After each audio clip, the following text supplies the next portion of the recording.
Has it ever occurred to you that what you see on social media or on YouTube, sports car sellers tend to show the good stuff, right? The big pickups, the big hits.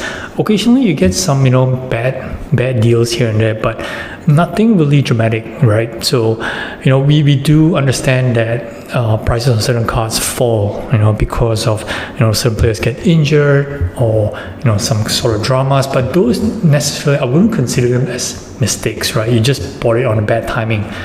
Today's video, I'm going to talk about two examples of huge mistakes, of one current mistake and one I foresee is going to potential huge mistakes is going to bite me in about a week from now. Stick around.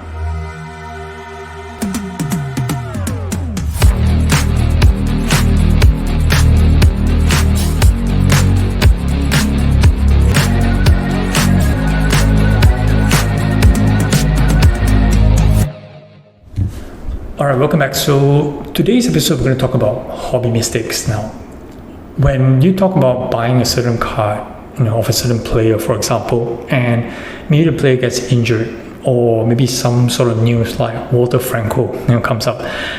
Generally, and the prices of these cards, tank because of that, and you're unable to sell them, or you take a big loss. Okay, now from what you can see on YouTube, people say, "Oh, huge mistake, made a bad buy."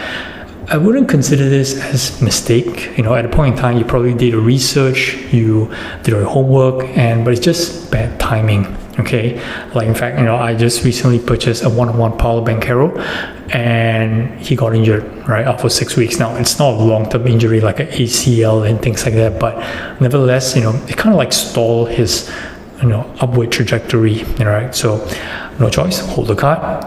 Wouldn't consider that a mistake at all. But this example here I'm going to talk about is where I feel is one of the biggest mistakes that I made this year so far as a full-time reseller. Now, the story I'm about to tell you is not sport card related, but it's Magic the Gathering. Now, bear in mind, I've been a professional Magic the Gathering player for a number of years. I've been playing Magic for the last 20 years, so I do know a lot about the cards, especially the older stuff. Now, what you see here in the graphic here is two cards that I purchased from Goldin Auctions in April of this year. Okay, now, as you can see, it's PSA graded, but what you do notice on the slab or on the label, it says reprint.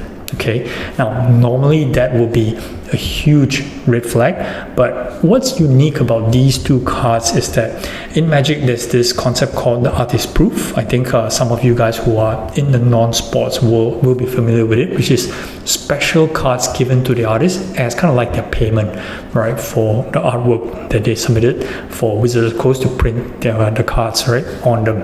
And these artist proof are extremely rare, and for these old edition here, like the ones pictured here, there's rumored to be only 50 copies being circulated. Now, normally these don't come up very often, and obviously they don't get graded very often. So it can be assumed that when PSA got a hold of this card, they weren't too sure what it was, and because the card is unique, that it has a white back. Okay, therefore PSA would probably just assume that it's a reprint, but it has an authentic autograph by the artist Douglas Schuler, which is one of the better renowned artists in Magic the Gathering. Now, when I saw these two cards on Goldin, I was excited, okay, because I knew that artist proofs don't come up often, especially in open auction, and Goldin being not one of the premier auction houses for Magic the Gathering cards, I would think that these two cards might slip under the radar and perhaps fetch a below market price, which I felt comfortable to acquire and to resell at a larger price later on. So I bid on it, and as you can see, I won these two cards at $2,000 for the Sarah Angel and $1,400 from the Demonic Leader.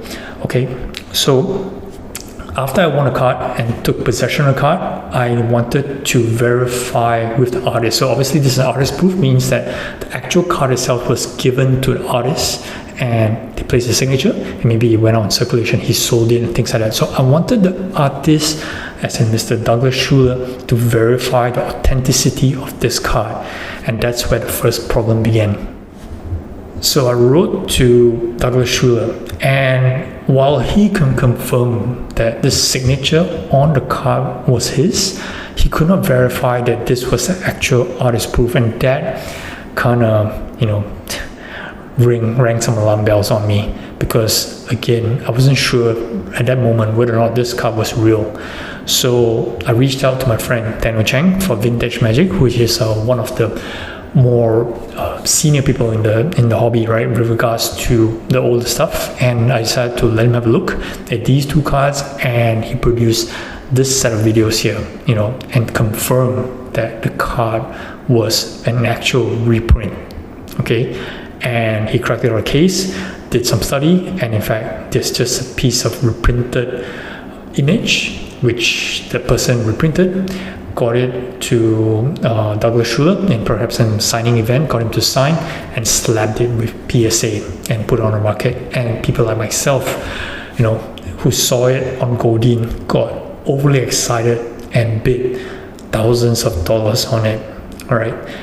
Now, in normal circumstances, right, again, artist proof and cards like this, aren't really my lane, right? I'm player for Magic Gathering. I do know a lot of vintage cards, and therefore, something like this, something that's a bit obscure, a bit rare, normally I wouldn't, head into this, but the opportunity to make money kind of like clouded my decision a bit on this, and at the end of the day, it really cost me big time. Right, so to the end of the story is the cards are still with me. They're out of the slab, and I show you right here. Right, so obviously this is going to serve as a memory on how I kind of overthink the situation, how the money kind of clouded my decision or my normal judgment into acquiring cards that's outside my box, and cost me a few $1,000. Alright, so the second story I'm going to talk about, it's about FOMO, fear of missing out. Now, I'm pretty sure a lot of you guys are familiar with this concept. It's a feeling that got a lot of people in trouble, right, in the sports card market, whereby they just went all in, gut feel, and then they got burned. Okay, now as a seasoned card investor, reseller, this is a feeling that normally, I wouldn't have anymore, right? You shouldn't be feeling any FOMO, but on this example here, I kind of got caught up in the moment, and I find myself potentially stuck. Now, why I say potential is going to explain to you in a bit. So, in the recent Fanatics Weekly Auction number 146, there was a Victor Wembanyama Superfractor from Topps Mercury one-on-one patch. I'm pretty sure you guys are familiar, which closed at the end of the day for about 100 grand. Huge auction. Okay. Now, in that same auction, there was also a base one-on-one Superfractor, okay, from Topps Mercury. Now, as you all know, Topps is unlicensed, right? So Wembanyama doesn't have, the San Antonio Spurs logo, no NBA logos and things like that. So it's unlicensed, and a lot of people, you love it, you hate it, right? For me personally, I'm technically a bit on the fence, but if I had to choose, between unlicensed and licensed product, obviously I'm going to go for a license, right? But for Topps Mercury, what they offer is autograph cards and RPAs, right? Which is not available in licensed products, because Wemby is actually signed exclusive to Topps, okay? But with regards to non-autograph cards, non-patch cards or game use patch cards, right? There are tons and abundance which are in the regular licensed versions, from Prisms to Select and Mosaic and so on and so forth, right? So the one-on-one Superfractor in the Topps Mercury is just like any other one-on-ones that you can find in licensed product. Now, in my mind, I should be staying far away, but for some reason, I got caught up in the moment for this particular Superfractor. Okay, there's no particular reason. The image is fine. It's a Superfractor. But end of the day, it's still unlicensed, right? But for some reason, I was doing the math in my head. I was doing this weird computation, weird thinking, there's only a limited number of Superfractors. There's only, I believe, 56 one-on-one Superfractors in a whole Mercury set. There's probably someone's trying to pull a piece together. If I can get this one for cheap, I would definitely pick it up. And I look at comps, these kind of base Superfractors are going for about 20 grand, 25 grand. If I can get one for 18 or below, and I'm going to jump in, right, without thinking. And lo and behold, I won that superfractor at $16,000, right, after buyer's premium.